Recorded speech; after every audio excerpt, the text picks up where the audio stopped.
بسم الله magacaygu waa Cabdiraxmaan Cabdullaahi Xuseen oo ku magac dheer Aamana sanadkan waxaan hogaaminayaa degmada Warta Nabadda waxaan soo gaarnay kama dambayska koobka degmooyinka gobolka Banaadir wallahi dareenkayga lama soo koobi karo horta in final la soo gaaro wax yar ma aha midda kale haddaan ka hadlo oo u soo laabto ciyaarta aan ku wajahanahay degmada Dharkiiley waa ciyaar aad iyo aad u adag annaga waxaan sameynay diyaar garow nagu filan oo annaga tababar ahaan iyo ciyaartooyda mental ahaan iyo physical ahaanba aad baan isugu diyaarinay insha Allah waxaan ka filaynaa ciyaartan natiijo wanaagsan aan ku faraxno insha Allah haduu Ilaahay yiraahdo wallahi horta markii ugu horeysay ma aan degmada Wardhiigley hogaaminayo waa markii saddexaad sanadkayga saddexaad uu yahay sanadkayga ugu horeeyay waxaan ku haray groupka sanadka labaad naga out aan ku haray sanadka saddexaadna waxa waaye waxaan ku haray finalka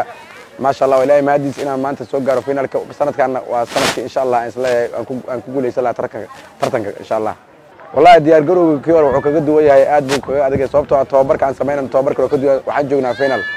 final markaa joogtaan waa dareemi kartaa diyaar garowga hore diyaar garow ka duwan sameynaya haduu Ilaahay yiraahdo magacaygu waa Maxamed Amiin Shariif waxaan u ciyaarayaa degmada Warta Nabadda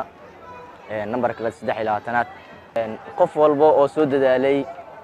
oo groupada ka soo baxay quarter final ka soo baxay semi final ka soo gudbay final imaaday wuxuu jecel yahay inuu koobka champion ka noqdo haduu Ilaahay insha Allah boqolkiiba boqol koobkaas greenhouse oo yaala insha Allah rag baa fariin soo diray wuxuu dhahay 4 gool 8 gool baa ku aadaa waxa waa neeflayaal meesha ma joogan haduu Ilaahay insha Allah meesha waxa waaye wuxuu Ilaahay qoray ragacayo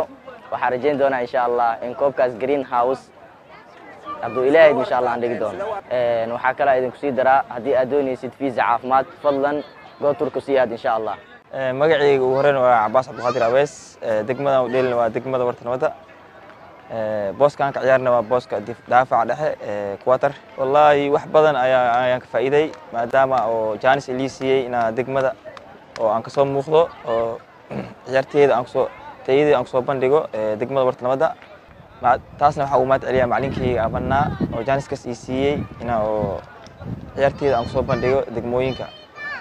wallahi taageerayaasheenii waxaan fariin u dirayaa inay maalinta finaalka la gaaro Isniinta inay garoonkooda soo buux dhaafiyaan